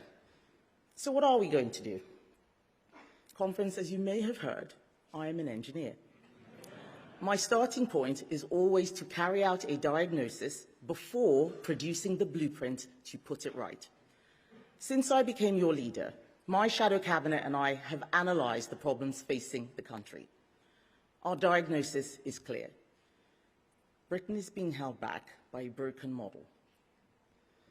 A model which says the government always knows best, that high immigration is always good for the economy, that Britain should apologise for its history rather than be proud of it. We lost because we accepted the status quo no more. When Margaret Thatcher was leader of the opposition, she said this: if every Labour government is prepared to reverse every Tory measure, while Conservative governments accept nearly all socialist measures, the end result is only too plain. She was right. To fix our country, we must reverse Labour's measures.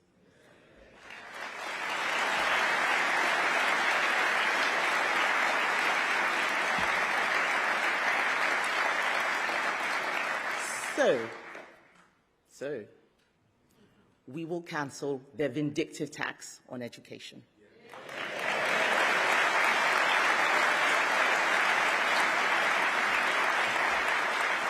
Vicky knows what's coming. We will scrap their tax on family farms. Andrew, we will scrap their tax on family businesses. And we will reverse the terrible measures in Angela Rayner's unemployment bill, written by the unions for the unions, a bill that will wrap firms in red tape, cost business £5 billion, and make Angela Rayner probably one of the last people in Britain to ever be legally sacked.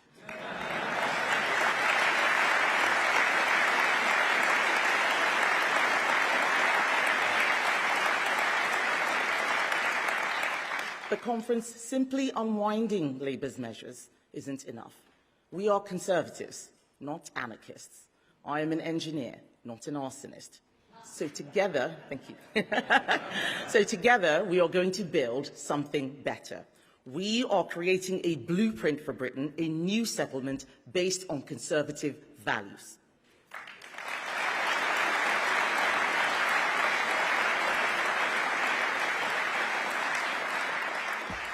So what's in it? First, securing our borders. On Sunday, I announced our plan to take the UK out of the ECHR, to scrap the Human Rights Act, to deport 150,000 illegal immigrants.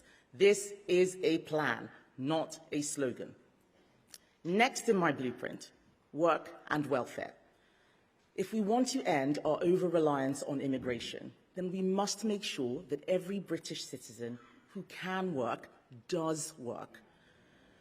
Right now, there are 6.5 million working-age adults claiming benefits instead of working. You heard me right, 6.5 million. That is the entire population of Cardiff and Belfast and Glasgow and Manchester combined, being paid to sit at home all day.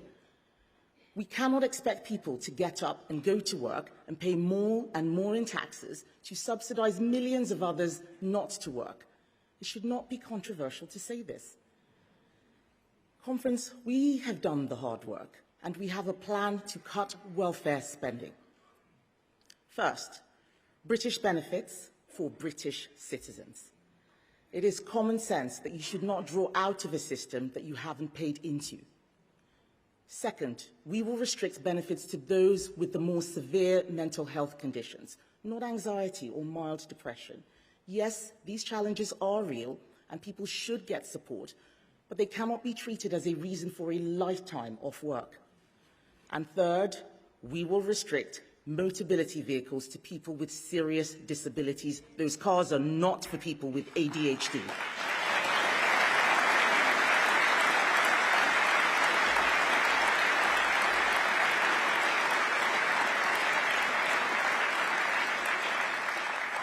These are the first steps of a radical reform of our welfare system. We will return it to its founding principle, that support only goes to those that really need it. This should be common sense, but only the Conservatives understand this. Labour, Lib Dems, Greens, the Nationalists and Reform are all demanding more welfare spending. They don't care that it's not fair, but we do.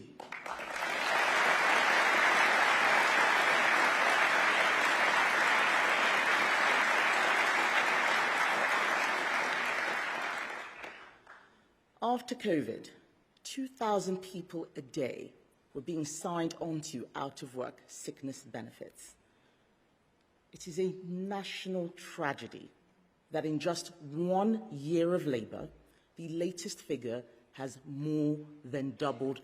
5,000 new people are signing on each and every single day. Many are young people who are losing the chance to make something of themselves, never knowing what it's like to pay their own way. This isn't just about saving money, important though that is. It's far more than that. It is driven by our deep Conservative conviction that work is a good in itself.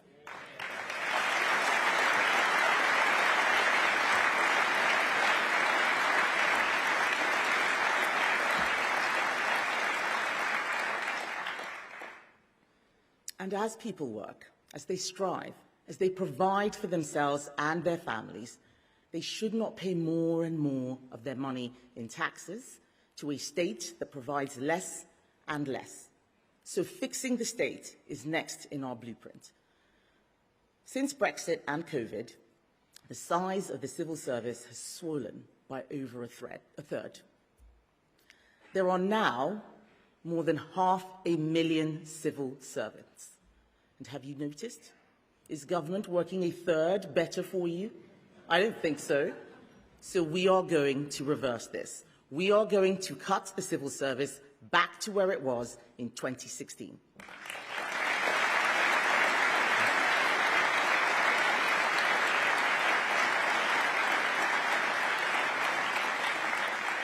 And as Conservatives, we don't just believe in reducing the size of the state. I have always said that while government should do less, what it does, it should do well. Let me give you an example.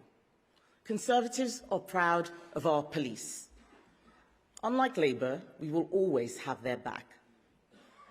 But security and prosperity cannot exist in a country where the law is mocked, where crime is ignored, and where criminals laugh at justice. Right now, tens of thousands of police hours are wasted every year on non-crime hate incidents and form filling. Officers chasing tweets instead of thieves. The Shadow Justice Secretary is stopping more fare evaders than Transport for London. Thank you, Rob.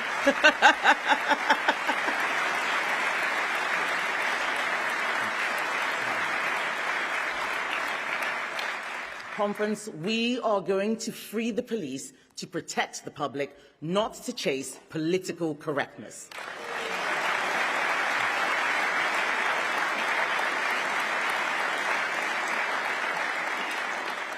Right now, our police are spending 800,000 hours every single year waiting with mental health patients. 800,000 hours. That's the equivalent of 400 police officers doing nothing else all year except waiting around. No more. Every single officer we free from pointless paperwork, we will put back on our streets. We will send them after the shoplifters, making life a misery for high streets. And we will triple stop and search, because the more people we stop, the more people we search, the more knives we take off the streets.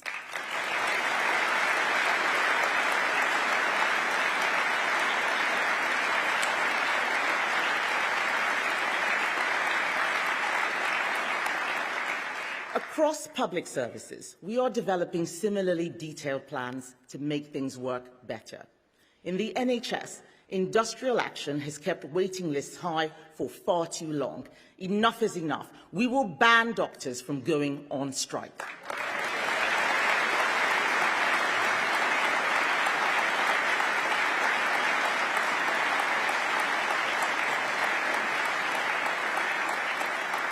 In education, Labour have bent over to the teaching unions and are removing our academy freedoms, which have been so successful.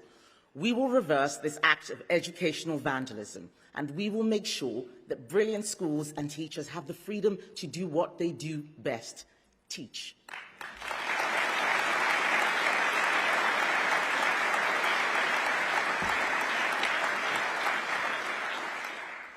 Because education should be how people change their lives. It should help you develop the skills you need to get on in life. It should ensure you get the job you want. So, if your name's Rachel, you can be an economist instead of working in customer complaints.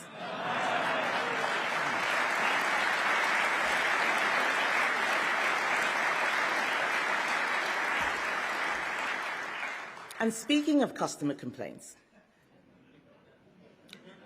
let's talk about university. Every year, thousands of young people go off to university, but leave with crippling debt and no real prospects. Nearly 1 in 3 graduates see no economic return, and every year, taxpayers write off over £7 billion in unpaid student loans. Wasted money, wasted talent. That's every year. A rigged system propping up low-quality courses while people can't get high-quality apprenticeships that lead to real jobs. And this is personal for me. I did 2 degrees, one in engineering, one in law. But I also had an apprenticeship first. And while I can't remember how to do parallel integration, I can remember how to fix a broken computer, which I learned to do during my apprenticeship. I was working with adults, I was paying my own way, and it gave an 18-year-old me a self-confidence that my university degrees never did. And unlike my degrees, I wasn't left with any debt. So we will shut down rip-off courses and use the money to double the apprenticeship budget.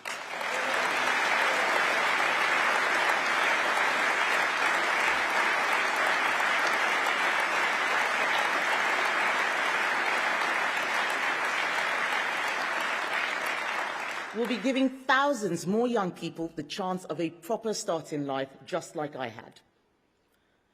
Which brings me, conference, to the most important task that we will face and the centrepiece of our blueprint.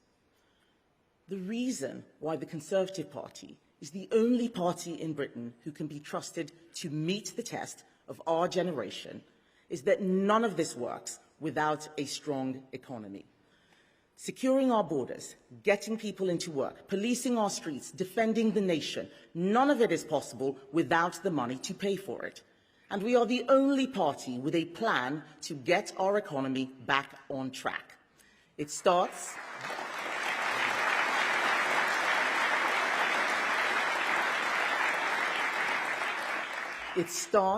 with fiscal responsibility.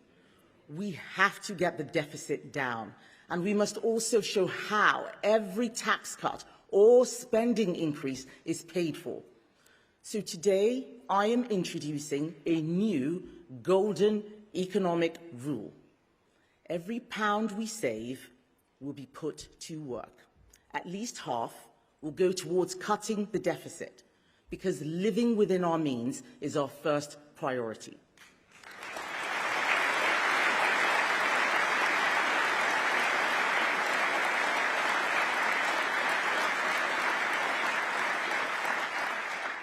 And with the rest, we will get Britain growing and bring down the taxes that are stifling our economy.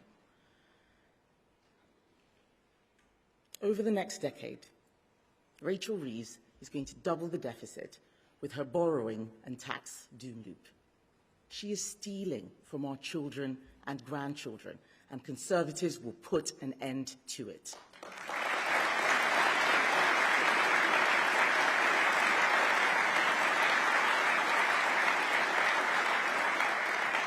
We will always explain up front where we will make these savings. We're not going to do what Labour did, promise not to cut public spending, only to snatch away pensioners' winter fuel payments. We are doing things differently. Thanks to the hard work of the Shadow Cabinet, we have already identified £47 billion in savings. Pretty has earmarked £7 billion from the overseas aid budget. Alex has identified £8 billion from cutting the civil service. And Helen has found £23 billion from welfare.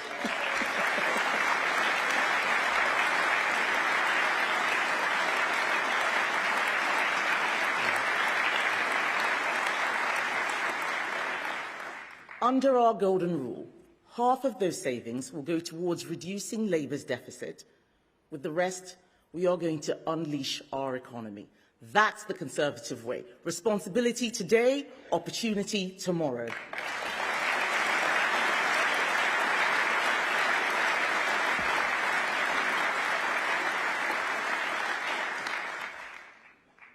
Like so many young people, all of my first jobs were on the high street. Yes, in McDonald's. Have I ever mentioned that? But it wasn't just me. All of my friends were doing similar jobs. Cafes, local pubs, family-run shops, the places that make our high streets what they are. The shops and businesses essential to communities in every town and village. And so on Monday, you heard Mel make our commitment to abolish their business rates.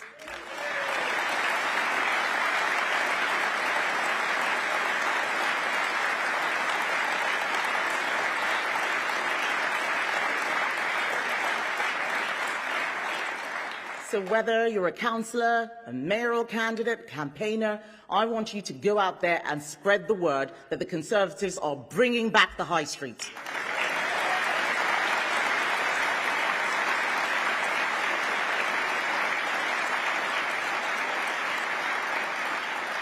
Conference, energy is growth.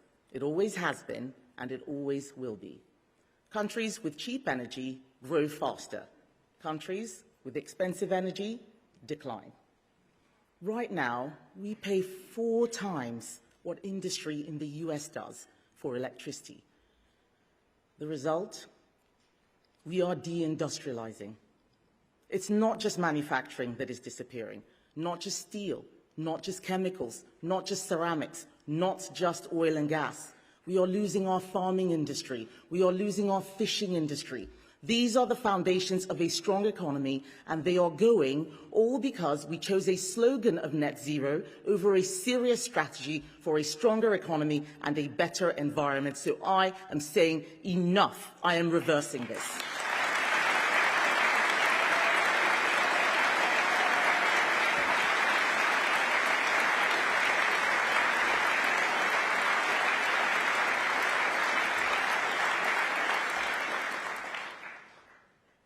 We will get rid of the Climate Change Act and replace it with a proper strategy that actually works, a strategy which protects the natural environment and the landscapes we love, a strategy that takes sensible steps to tackle climate change without bankrupting ourselves in the process.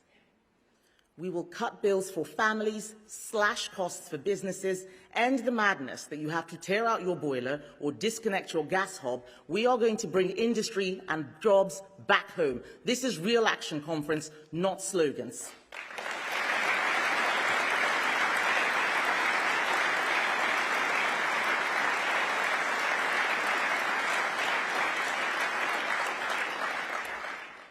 Conference, I'm not a climate change skeptic, but I am a net zero skeptic. Britain has already done more than any major country to cut emissions. But we cannot have a law which will make this country poorer while creating jobs abroad and increasing our reliance on hostile states. So we will axe the carbon tax on electricity. We will scrap Labour's wind and solar levy, and instead we will give you our cheap power plan.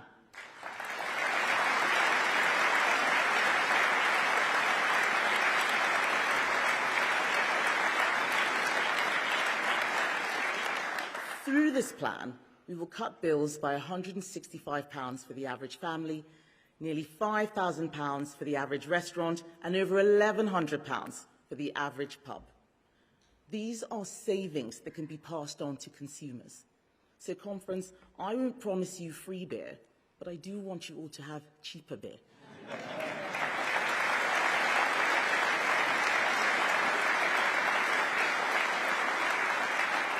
So now it is time to put British prosperity first. Give this country the cheap, reliable energy it needs to thrive again.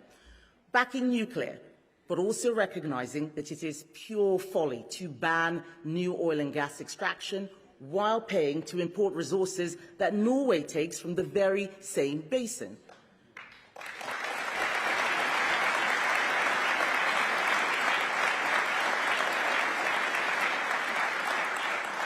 So when it comes to the North Sea, we have a very simple policy.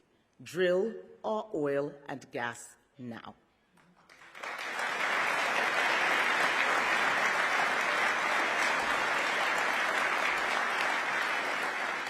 Conference, you have seen it out there in the fringes all over Manchester, that this is a party fizzing with ideas, building our policy programme, setting out our plans, a tax cut for our high streets, a helping hand for the young with our first jobs bonus, reforms to welfare, 10,000 new police officers, tripling stop and search, scrapping the sentencing council, a new removals force, improving behaviour in schools, doubling apprenticeships, support for our veterans, £165 off your electricity bills, drilling in the North Sea, an end to the energy profits levy, scrapping the family farm tax, scrapping the family business tax, scrapping VAT on school fees, out to the ECHR, a plan for our borders, a plan for a stronger economy.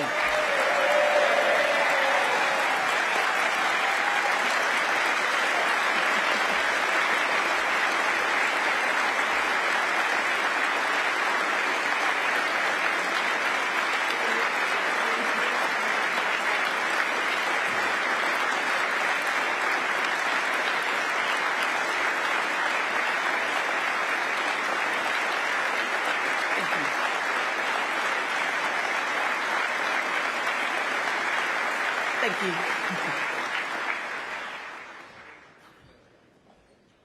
And conference, because of all the savings we found and costed, because of the tough decisions on what the government shouldn't do, because of our golden economic rule, we can afford to make one more announcement. As the Conservative Party, we know who our people are. They are people who work hard. They are the people who save hard. They are the people who understand the importance of putting down roots. They are the people who make sacrifices today for a better life tomorrow. They do the right thing. Our people are the Brits who want to get ahead in life. At the heart of a conservative Britain is a country where people who wish to own their own home can.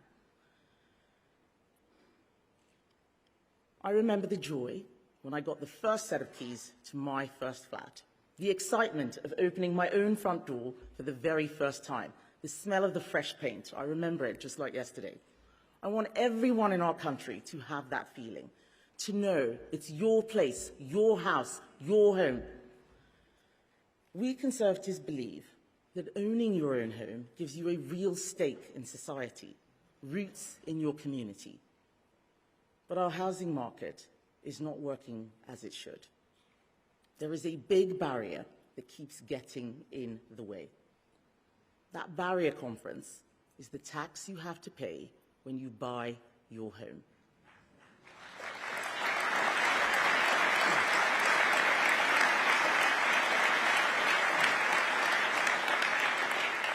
I haven't even said what it is yet, but you all know. You all know that that barrier is stamp duty. Young people trapped in the pain of renting, workers who want to further their career, pensioners who want to downsize but can't afford the thousands of pounds they have to pay in tax. Conference, stamp duty is a bad tax. It is an unconservative tax.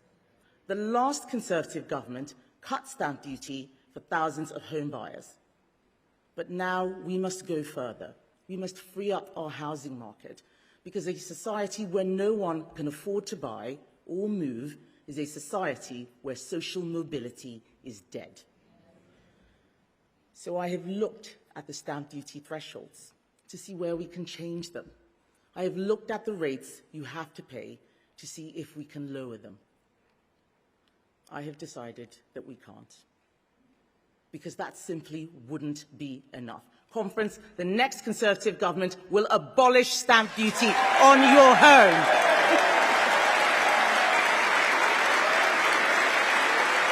It will be gone.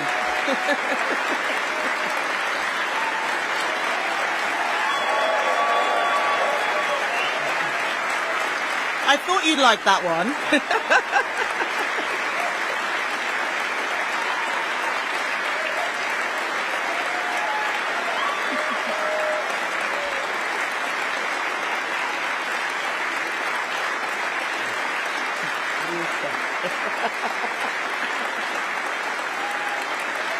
Thank you.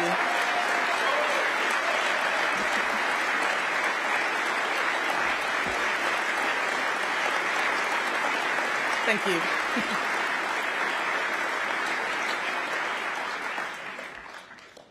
That is how we will help achieve the dream of home ownership for millions. Home ownership should be a dream that's open to everyone. Abolishing stamp duty on your home is a key to unlock a fairer and more aspirational society. We cannot unpick every tax.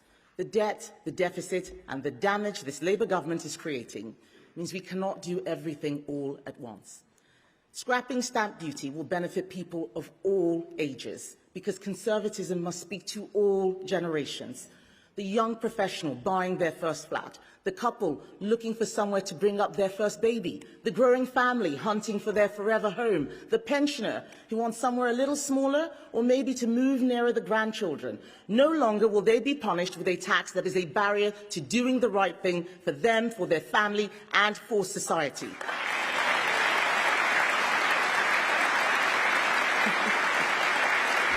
Thank you.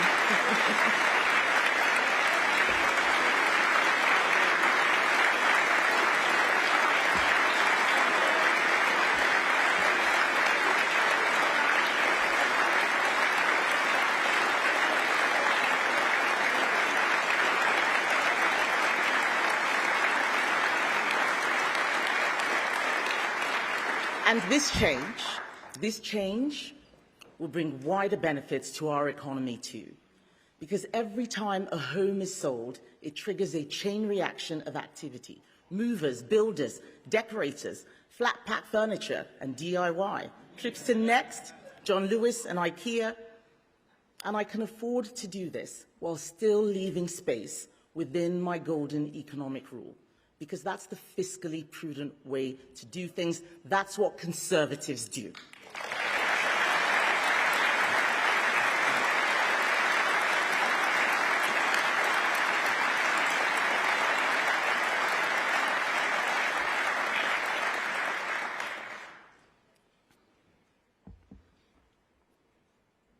Conference, I want to see a better Britain, where people have a brighter and more prosperous future. The Labour Party fails when it follows its principles. We fail when we don't follow ours.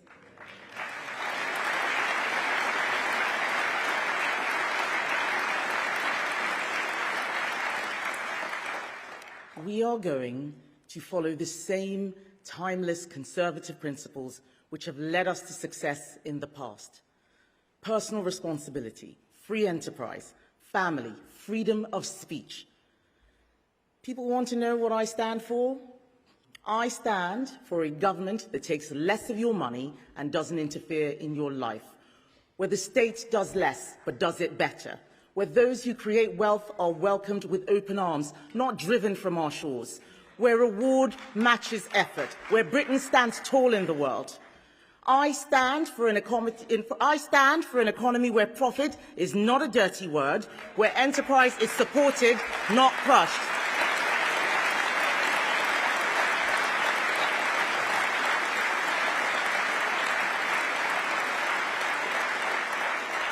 I stand for a country where what you put in determines what you get out, where excellence is celebrated. I stand for a country where actions have consequences, where we talk about responsibilities as well as rights, where crime is punished and justice is served, where the welfare of victims outweighs the welfare of criminals.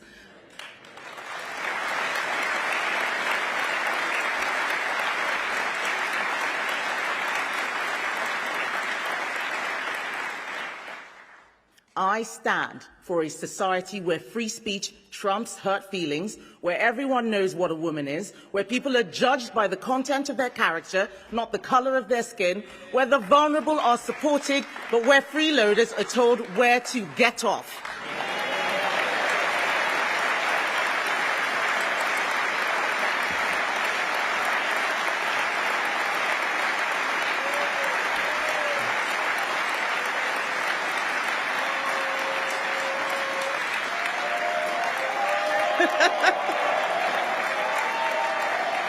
Conference, I stand for stronger borders and a stronger economy so that the young can fulfil their potential, the old can live out their years in dignity, and everyone can achieve their dreams to own a home, run a business, raise a family. This is the Britain I stand for. If it is the Britain you stand for, then stand with me and let's build it together.